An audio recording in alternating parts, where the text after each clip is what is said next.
है exercise number 5.2 ठीक है, NIS मैथ्स क्लास 10th वाली। और इसमें क्या पूछा गया है, इसमें जो टॉपिक यूज होगा वो ये है कि हमें एक वर्ड प्रॉब्लम लिखी होगी या शब्दों में कुछ लिखा होगा यहाँ पर एक, ठीक है, स्टेटमेंट दी हुई होगी और स्टेटमेंट को हमें इक्वेशन में कन्वर्ट करना है, इक्वेशन बनानी है उसकी, ठीक है। मतलब एक स्टेटमेंट लिखी है, उसकी इक्वेशन बनानी है, स्टेटमेंट से इक्वेशन। 8th क्लास में अच्छे से काम किया है तुम लोगों ने ये। तो जैसे कि क्वेश्चन लिखते हैं, पहला क्वेश्चन क्या है, फॉर्म। देखो यहाँ क्या क्वेश्चन गिवन है, क्वेश्चन ये है, क्वेश्चन क्या कह रहा है, क्वेश्चन सबसे पहले तो ये क्वेश्चन की स्टेटमेंट पढ़नी है। फॉर्म अ लीनियर इक्वेशन, एक लीनियर इक्वेशन बनाओ यूजिंग सुटेबल वेरिएबल्स। अपने आप ही ले सकते हो कोई भी वेरिएबल। सुटेबल वेरिएबल मतलब कोई भी जो सुटेबल हो, जो सूट कर रहा हो, एक ऐसा वेरिएबल ले लेना। अब सूट क्या करेगा यार, एक्स ही ले लो हर बार, तो भी क्या है, कहीं वाई सूट जरूरी थोड़ी कहता है कि मतलब वाई ही वहाँ सूट करेगा या एक्स सूट करेगा। सुटेबल वेरिएबल मतलब ले सकते हो कैसा भी variable. For the following situations, यहाँ जो कुछ सिचुएशन दे रखी हैं उनके हमें क्या बनानी है, लीनियर इक्वेशन बनानी है उनको। क्वेश्चन है twice a number subtracted from 15। देखो ये है हमारी situation, twice a number subtracted from 15 is 7। अब इसको हमें इक्वेशन में कन्वर्ट करना है। क्या करना है, ये हमारी एक स्टेटमेंट दे रखी है, इसे इक्वेशन बनाना है लीनियर। अब हम बात सिर्फ लीनियर की करेंगे, linear equation in one variable की बात करेंगे फिलहाल हम, ठीक है। अब हमें एक इक्वेशन बनानी है जो लीनियर है और वन वेरिएबल में हो, ठीक है। तो देखो क्या यहां बोल रहे हैं, ट्वाइस अ नंबर, एक नंबर का दो गुना। ट्वाइस माने दो गुना, ट्वाइस माने दो गुना, एक नंबर का दो गुना। अगर हम सब्ट्रैक्ट करते हैं किसमें से, 15 में से, तो वो 7 आ जाता है। 15 में से 7 को नहीं, ध्यान से सुनो मैं क्या कह रहा हूं। एक नंबर का दो गुना घटाते हैं 15 में से, तो 7 आ जाता है। अगर तुम्हें सही से मीनिंग निकालना है तो उल्टा यहां से शुरू करो, पीछे से शुरू करो। 7 है, 15 में से घटाओ एक नंबर का दो गुना। 7 है मतलब ये इक्वल टू है। अब इसे भी हटाओ थोड़ी देर के लिए। 15 में से घटाओ एक नंबर का दो गुना, तो वो होता है 7। ये है स्टेटमेंट, ठीक है। 15 में से घटाओ, 15 में से घटाओ एक नंबर का दो गुना, कोई उस नंबर को हम x मान लेंगे। देखो ऑलरेडी लिखा हुआ दिखाई दे रहा है तुम्हें यहाँ पर, क्या दिख रहा है, हाँ, तो बस यही लिखना है। कैसे पता लगा, उस नंबर की जगह वो नंबर जो हमें नहीं पता, उस नंबर को वेरिएबल मान लेंगे हम। एक नंबर मान लेंगे वेरिएबल, उस नंबर को मान लेंगे वेरिएबल। और वेरिएबल तुम x y जो भी लेना है तुम्हें ले लेना। 15 में से घटाओ एक नंबर को और उसका दो गुना, नंबर का दो गुना। ट्वाइस अ नंबर मतलब एक नंबर का दो गुना। तो एक नंबर हमने उस नंबर को हमने क्या मान लिया, x मान लिया। उस नंबर को हमने x मान लिया, उसका दो गुना किया तो 2x हो गया, ठीक है। अब इसे किस में से घटाना है, 15 में से, फ्रॉम 15, 15 में से घटा दिया इसको, तो वो क्या आ जाना चाहिए, 7 आना चाहिए। बन गई इक्वेशन, बन गई इक्वेशन। एक वेरिएबल की है, लीनियर भी है, x की पावर देखो, और इक्वेशन भी है। Linear equation in one variable बन गई, ठीक है। सॉल्व नहीं करना, सॉल्व करके आंसर नहीं बताना हमें। अगर आंसर बताने की बात होगी तो वो आगे करेंगे हम, ठीक है। अगर होगी तो कर भी सकते हैं, अभी बता सकते हैं, लेकिन इस एक्सरसाइज में नहीं बताना है, ठीक है। देखो दूसरा क्या लिखा हुआ है, दूसरी कंडीशन क्या दे रखी है, दूसरी सिचुएशन क्या दे रखी है उन्होंने। देखो ये है question number 2, form a linear equation once again variable. अब यहाँ वेरिएबल क्या यूज करना है, सुटेबल वेरिएबल क्या है वो ऑलरेडी दे रखा है इन्होंने। वेरिएबल x दिया हुआ है इस क्वेश्चन में, तो यही यूज करना। अब इसकी जगह y नहीं लगा सकते, t नहीं लगा सकते, a b कुछ नहीं लगा सकते, x ही है, x लगा सकते हैं, ठीक है। अब यहाँ क्या गिवन है, a motor boat uses 0.1 litre. एक मोटर बोट है, बोट जानते हो पानी वाली है ना, मोटर वाली है, यूजेस 0.1 लीटर। ये 0.1 लीटर यूज करती है, 0.1 लीटर फ्यूल यूज करती है, ठीक है। पेट्रोल होगा या डीजल होगा, वो कितना यूज कर रही है, 0.1 litre for every kilometre. Her kilometre के लिए, मतलब एक एक किलोमीटर के लिए ये 0.1 लीटर यूज करती है। अगर बोट को 1 किलोमीटर जाना है, इस बोट को मान लो ये बोट है, बोट कैसी होती है भाई, चलो ऐसी बोट होगी, इसको 1 किलोमीटर जाना है यहाँ से यहाँ तक, तो ये कितना पेट्रोल यूज कर रही है, कितना फ्यूल यूज कर रही है, 0.1 लीटर यूज करती है। ठीक है, ये क्लियर होना चाहिए। उसके बाद अब आगे क्या करें, एक दिन इट मेड अ ट्रिप, इसने एक ट्रिप करी, ठीक है, जो x किलोमीटर की थी। कितने किलोमीटर की थी, x किलोमीटर दूरी इसने तय करी एक दिन। तो अब इसको एक इक्वेशन में कन्वर्ट करो, x की इक्वेशन बनानी है। If the total consumption of the fuel was, total fuel जो था वो 10 लीटर खर्च करा उसने। टोटल फ्यूल कितना खर्च किया, 10 लीटर। एक किलोमीटर चलने के लिए 0.1 लीटर, मतलब एक लीटर का 10वां हिस्सा, 100 ग्राम, मतलब 100 ml यूज कर रही है वो। ठीक है, 1 किलोमीटर के लिए तो 10 लीटर यूज हो गया, इसका मतलब बहुत लंबी जर्नी थी। अब इसके लिए हमें क्या निकालना है, एक इक्वेशन बना के तैयार करनी है। ठीक है, तो ये बताओ, ये 1 लीटर में कि ये 1 किलोमीटर के लिए कितना लीटर यूज करती है। 1 किलोमीटर के लिए कितना लीटर यूज करती है भाई, 0.1 लीटर। 1 किलोमीटर के लिए इतना यूज करती है ना, ये देखो लिखा हुआ है 0.1 लीटर के लिए कितना यूज करती है, 1 किलोमीटर के लिए। अरे उल्टा बोल दिया भाई, एवरी किलोमीटर 1 किलोमीटर के लिए कितना यूज करती है, 0.1 लीटर फ्यूल यूज करती है। 1 किलोमीटर के लिए इतना फ्यूल यूज करती है वो। ठीक है, तो हमें चलना कितना है, x किलोमीटर चलना है। कितना चलना है, x किलोमीटर चलना है। तो कितना लीटर हो गया ये बताओ, 1 किलोमीटर के लिए इतना, तो x किलोमीटर के लिए कितना, x से मल्टीप्लाई किया इसको हमने। ठीक है, 10 कहां से आ गए बेटे, 10 कहां से आया, मैं तुमसे बात क्या कर रहा हूं उसको समझ नहीं रहे तुम, क्वेश्चन समझ, इसलिए तो दिक्कत होती है, समझते ही नहीं क्वेश्चन को। यहां पर हूं मैं अभी, तुम कहीं और हो, तुम आंसर पे निकल गए कि चलो चलो आंसर आ गया। मैंने बोला 1 किलोमीटर के लिए कितना लीटर यूज कर रही है वो, भैया 1 किलोमीटर जाना है तो इतना यूज कर रही है। x किलोमीटर के लिए कितना करेगी भाई, x से मल्टीप्लाई कर देंगे। अगर 1 किलोमीटर के लिए अगर 1 लीटर लग रहा होता, मान लो 1 किलोमीटर के लिए 1 लीटर लग रहा होता, तो 2 किलोमीटर के लिए कितना लगता, 3 किलोमीटर के लिए कितना लगता। कैसे पता लगा रहे हो, मल्टीप्लाई करके, प्लस नहीं कर रहे हो, मल्टीप्लाई कर रहे हो, थोड़ा टेढ़ा कर दे इसको। क्या कर रहे हैं, 10 किलोमीटर चलने के लिए 10 लीटर लग जाता, तो मल्टीप्लाई करके पता लग रहा है ना। ठीक है, तो 1 किलोमीटर के लिए 0.1 लीटर है, तो x किलोमीटर के लिए x की मल्टीप्लाई कर दी 0.1 में, इतना लीटर आ गया। ठीक है, बात समझ आ गई।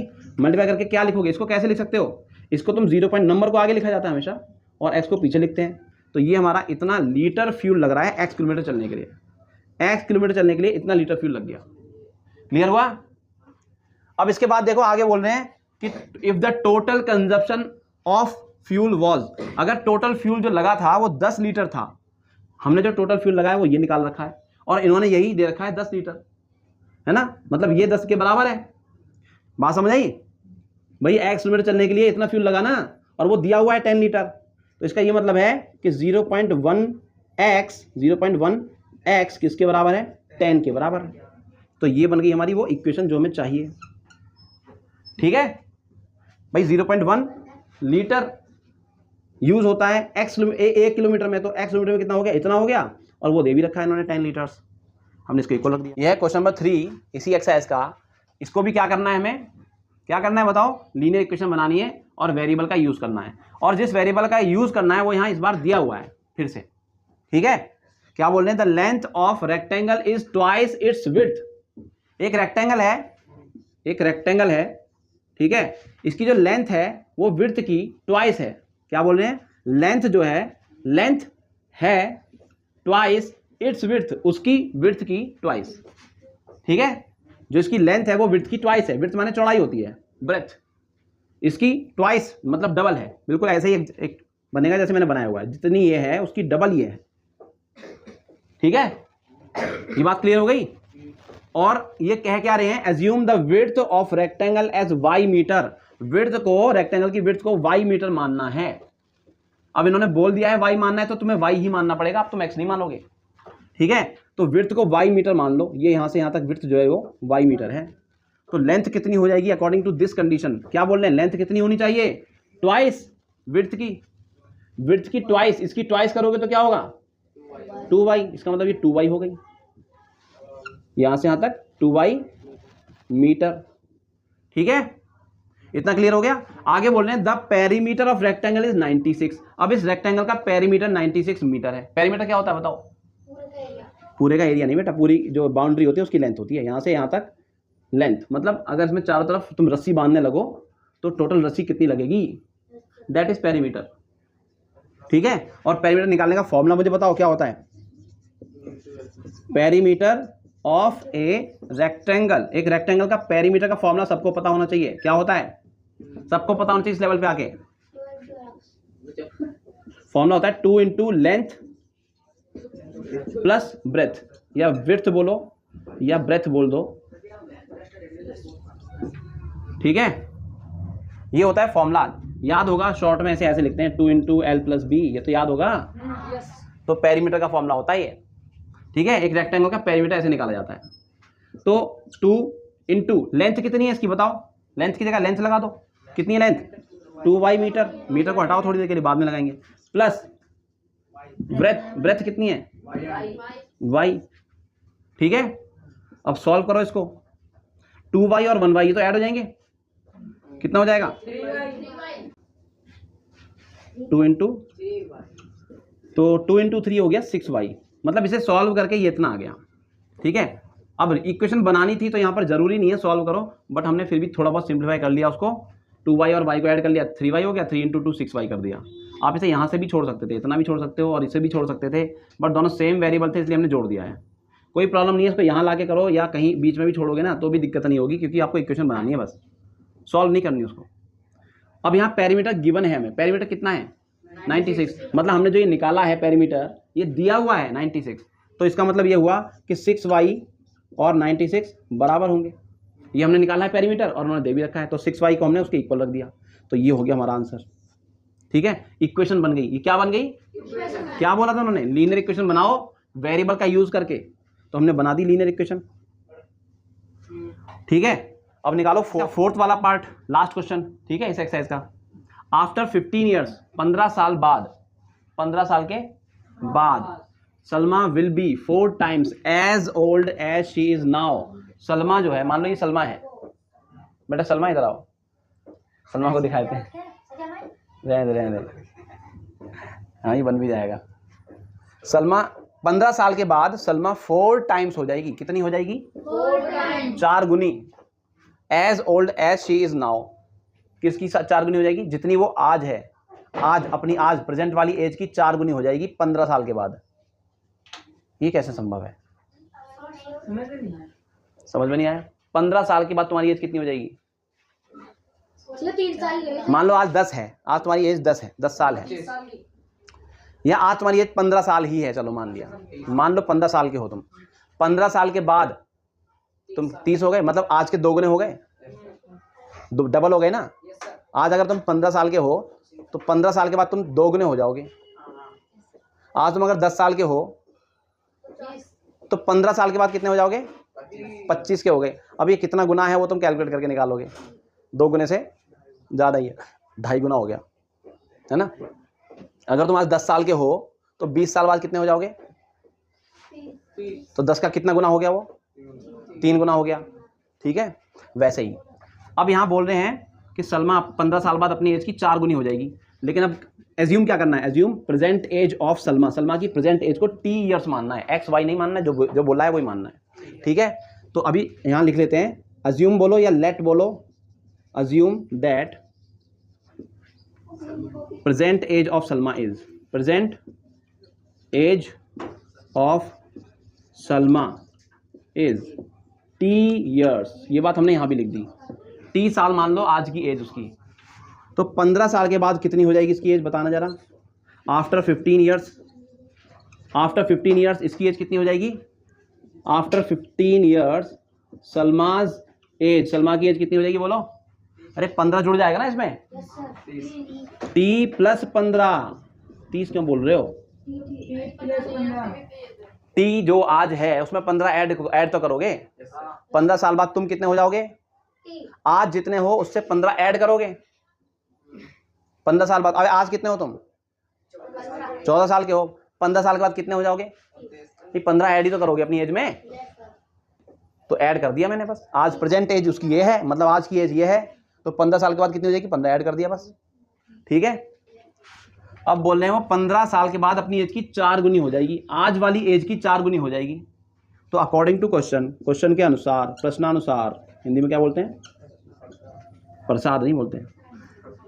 प्रश्नानुसार, according to the question, question के अनुसार, प्रश्न के अनुसार या प्रश्नानुसार, ठीक है।